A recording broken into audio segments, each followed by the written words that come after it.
আসসালামু আলাইকুম। এটিএন বাংলা সংবাদে সবাইকে স্বাগত জানাচ্ছি। আমি মারিয়া চৌধুরী। জুলাই আগস্ট গণ অভ্যুত্থান চলাকালে রাজধানীর চানখালপুরে ৬ জনকে হত্যার ঘটনায় মানবাধিকার বিরোধী অপরাধের মামলায় সাবেক ডিএমপি কমিশনার হাবিবুর রহমান সহ ৮ পুলিশের বিরুদ্ধে আন্তর্জাতিক অপরাধ ট্রাইব্যুনালে আনুষ্ঠানিক অভিযোগ দাখিল করেছে প্রসিকিউশন। জুলাই আগস্টে হত্যার ঘটনায় এই প্রথম কোনো তদন্ত প্রতিবেদন ট্রাইব্যুনালে দাখিল করল প্রসিকিউশন টিম। এর মধ্য দিয়ে শুরু হলো জুলাই গণহত্যার আনুষ্ঠানিক বিচার প্রক্রিয়া। চানখালপুরে ডিএমপির সাবেক কমিশনার হাবিবুর রহমান সহ ৮ জনকে অভিযুক্ত করে গত ২১ এপ্রিল পূর্ণাঙ্গ প্রতিবেদন প্রসিকিউশনে জমা দেয় তদন্ত সংস্থা। গত বছর ১ জুলাই থেকে ৫ আগস্ট পর্যন্ত চানখালপুর এলাকায় আন্দোলনকারীদের উপর প্রাণঘাতী অস্ত্র ব্যবহার করে আনাস, শেখ মাহদি হাসান জুনায়েদ, মোহাম্মদ ইয়াকুব, রাকিব হাওলাদার, ইসমামুল হক ও মানিক মিয়াকে হত্যা করে পুলিশ। এই ৬ জনকে হত্যার ঘটনায় ৮ জনের মধ্যে গ্রেফতার আছেন ইন্সপেক্টর আরশাদ, কনস্টেবল মোহাম্মদ সুজন, ইমাজ হোসেন ইমন ও নাসিরুল ইসলাম। তাদের সকালে ট্রাইব্যুনালে হাজির করা হয়। দেশের পরিবর্তিত পরিস্থিতিতে অন্তর্বর্তী সরকারের প্রধান উপদেষ্টা ড. মোহাম্মদ ইউনূস আজ ১০টি রাজনৈতিক দলের সঙ্গে বৈঠক করবেন। বিকালে প্রধান উপদেষ্টা সরকারি বাসভবন যমুনায় এই বৈঠক অনুষ্ঠিত হবে। সংশ্লিষ্ট সূত্র জানায়, বৈঠকে জুলাই গণ অভ্যুত্থানের পক্ষে থাকা সব রাজনৈতিক দলের একজন করে প্রতিনিধিকে আমন্ত্রণ জানানো হয়েছে।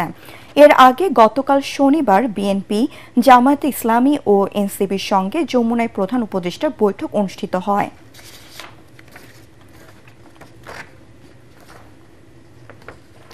জাতীয় কবি কাজী নজরুল ইসলামের ১২৬তম জন্মজয়ন্তী আজ। এই উপলক্ষে ঢাকা বিশ্ববিদ্যালয় কেন্দ্রীয় মসজিদের পাশে জাতীয় কবির সমাধিতে শ্রদ্ধা জানান ছাত্র, শিক্ষক, রাজনীতিবিদ সহ নানা শ্রেণী পেশার মানুষ। শ্রদ্ধা জানান কবি পরিবারের সদস্যরাও। এ সময় নজরুল প্রেমীরা বলেন, আগামী সমৃদ্ধ বাংলাদেশ বিনির্মাণে অত্যাচারের সকল শৃঙ্খল ভাঙতে প্রতিনিয়তই প্রাসঙ্গিক নজরুল, যেমনটা ছিল সবশেষ জুলাই গণঅভ্যুত্থানেও। বিস্তারিত মাঝহারুল হক মুহাজিরের আরেকটি রিপোর্টে।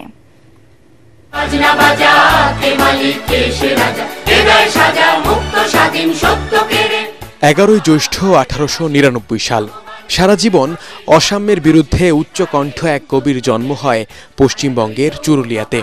রুটির দোকান থেকে পাড়ার মসজিদের মুয়াজ্জিন, লেখক থেকে সাংবাদিক, চলচ্চিত্রকার, গীতিকার ও সঙ্গীতজ্ঞ, একের ভেতর সব জানতেন তিনি।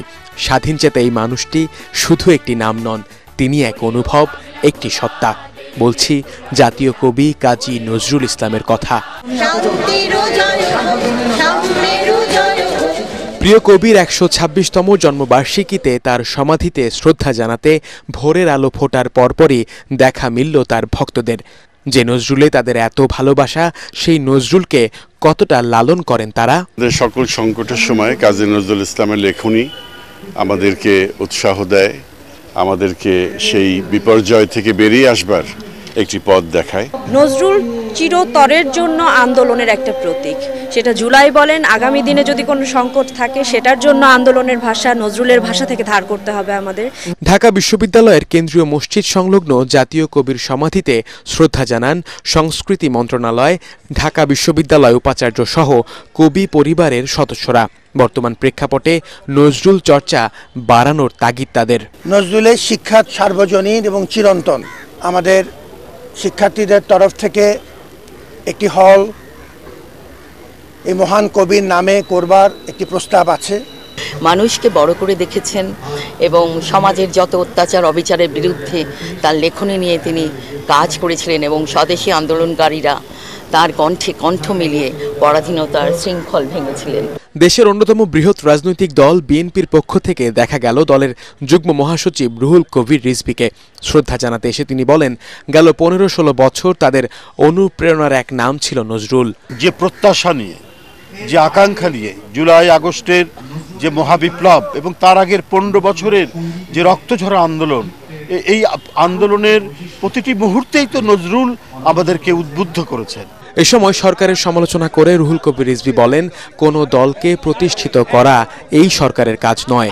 এই সরকার যদি কোনো একটি বিশেষ রাজনৈতিক দল গঠন করার ক্ষেত্রে তাদেরকে কি বলে যে মানে পানি সিঞ্চন করে সে চারাগাছ থেকে মহিরুহিতে পরিণত করার দায়িত্ব তো অন্তর্বর্তীকালীন সরকারের নয়, বরং তারা নিরপেক্ষভাবে দায়িত্ব পালন করবেন। দিনভর নজরুলের স্মরণে নানা আয়োজন করেন নজরুল প্রেমীরা। তারা বলছেন, যে জাতির জাতীয় কবি কোনো অন্যায়কে প্রশ্রয় দেননি, সেই জাতি কখনো কারো সাথে আপোষ করতে জানে না। সাম্য, সম্প্রীতি, প্রেম, ভালোবাসা, বিদ্রোহ আর মানবতার কথা রয়েছে, যার প্রতিটি সৃষ্টিতে তিনিই আমাদের জাতীয় কবি কাজী নজরুল ইসলাম, যিনি শতাব্দীকাল পরও আজও প্রাসঙ্গিক প্রেমিক প্রেমিকার কথোপকথন কিংবা অন্যায় বৈষম্যের বিরুদ্ধে রাজপথে স্লোগানে স্লোগানে। তাই তো তরুণ প্রজন্মের কাছে প্রিয় কবির দর্শন এবং আদর্শ যেন এক অনুপ্রেরণার উৎস, যা পথ দেখাবে আগামীর বাংলাদেশ বিনির্মাণে। মাসহারুল হক মুহাজির, এটিএন বাংলা, ঢাকা।